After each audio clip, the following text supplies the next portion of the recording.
Pennod 28. Dwi'n deffro. Dwi'n teimlo'n stiff ac yn ddrewllyd ac yn boenus ac yn llwglyd. Ond mae rhywbeth yn teimlo'n dda. Dwi'n sylweddoli beth yw e. Dwi ddim yn sal môr ragor.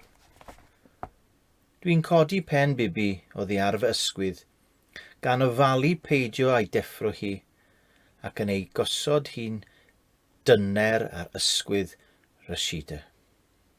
Yna dwi'n sefyll ac yn ymestyn fy nghoesau'n boenus, a syllu yn ddiolchgar ar y wawr sy'n troi'r môr gwastad yn anialwch eiraid. Dwi'n sylweddoli rhywbeth arall sy'n dda.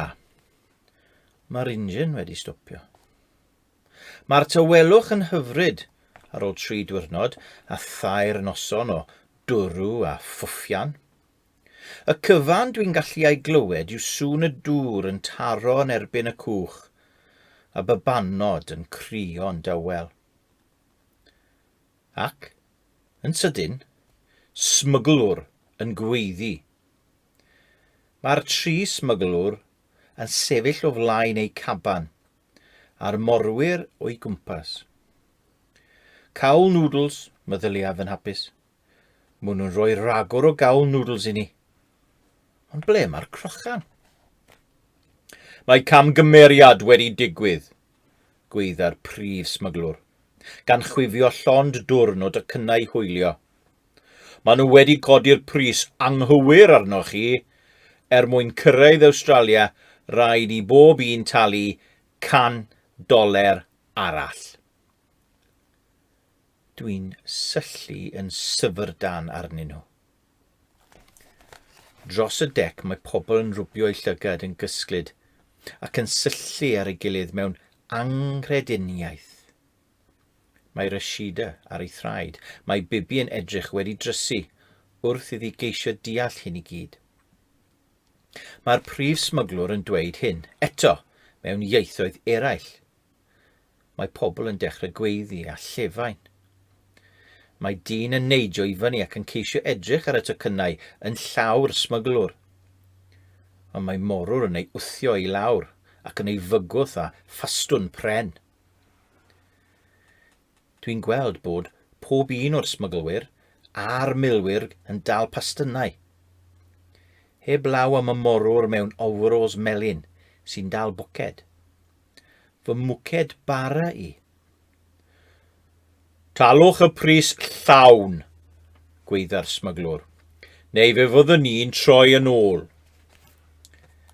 Mae llawer o grio nawr, ac nid y babanod yn unig sydd wrthi. Dwi'n rhoi fy mraich am Bibi. Mae'r smyglwyr a'r morwyr yn symud ar hyd y dec, yn gwacau bagiau pobl, yn gwthio ei dwylo i bocedi pobl, yn codi ei pastynnau ar unrhyw un sy'n dweud na. Mae popeth gwerthfawr yn mynd i'r bwced. Arian, gemau, canwyllbrennau, popeth. Dwi'n gallu teimlo Omar yn crynu wrth fy ochr. Does dim byd gyda fi, crawcia mewn llais bach. Na finnau chwaith. Cafodd fy mhotyn arian poced i chwythu fyny gyda fy stafell. Dwi'n tynnu Bibi yn agos ataf ac yn meddwl mewn ynobaith.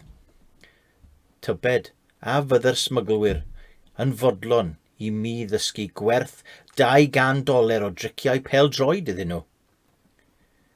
Dwi'n edrych ar Oma a Rashida. Gwerth $400. Dwi'n amain fawr. Mae tanwydd yn ddrud, gweidda'r prif smyglwr. Mae angen 6 diwrnod o tanwydd eto i gyrraedd Awstralia. Dim ond 3 diwrnod o tanwydd i fynd nôl. Dywyswch chi. Mae'r bwced yn ymddangos o flaen fy wyneb. Talwch, cyfartha'r morwr mewn overalls melyn. Wedyn, mae'n adnabod Bibi a Rashida. Mae wyneb yn troi yn gas. Dwi'n plygu i lawr ac yn chwilio o dan gornel o flanced, ac yn tynnu ein 2 dorth o fara olaf allan. Dwi'n ei roi nhw yn y bwced. Dwi'n dal fy anadl wrth i'r morwr syllu arnyn nhw. Dwi'n gweddio ei fod yn hoffi brechdannau. Mae'r morwr yn cydio yn y torthau ac yn ei taflu i'r môr. Cyn i mi allu cynnig gwneud ragor o fara ffres iddo fe a'r smyglwyr, os oes blawd ganddyn nhw, mae Rashid yn rhoi llaw yn ei chas dillad ac yn rhoi rhywbeth i'r prif smyglwr. Watch yw i. 4 person, medd. Mae'r smyglwr yn edrych yn fanwl ar y watch ac yn yna ei thaflu i'r bwced.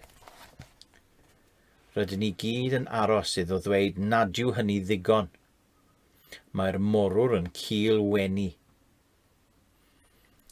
Mae Omar yn gweddio. Mae Rashid yn cnoi thafod. Dwi'n dal fy ngafal yn Bibi. Ers i'r bara darw'r dŵr mae hi wedi bod yn chwyrnu ac yn ceisio dod yn ddigon agos i cicio'r morwr. Mae'r smyglwr yn symud ymlaen gan dynnu'r morwr syfrdan ar ei ôl. Rydyn ni'n dal yma, a ryddhad yn gwneud i teimlo'n wan. Pan gawn ni nerth i siarad, Omar yw'r cyntaf i ddweud rhywbeth. Ble ges di watch mor werthfawr a hwnna? Gyfynau Rashida. Dad brynodd hi gyda gweddill ei ganilion, atebo hi. Roedd e'n gwybod y byddai hyn yn digwydd. Dwi eisiau cyfleidio Rashida. Dwi hefyd eisiau cyfleidio ei thad. Yn lle hynny, rydyn ni'n eistedd yma, yn gobeithio bod y smyglwyr yn cael digon yn ei bwced. Yn y diwedd, maen nhw'n cael digon. Mae injan y cwch yn peswch wrth danio ac yn dechrau tuchan yn ei blaen yn dwrw i gyd. Rydyn ni'n pwffian tuag at Awstralia unwaith eto. Dwi eisiau cyfleidio Rashida ei thad hyd yn oed yn fwy. Yn lle hynny, dwi'n syllu ar y gorwel, yn gobeithio'n fawr os bydd yr un peth yn digwydd ar gwch mam a dad. Y bydd mam yn ildio a roi ei modrwy briodas.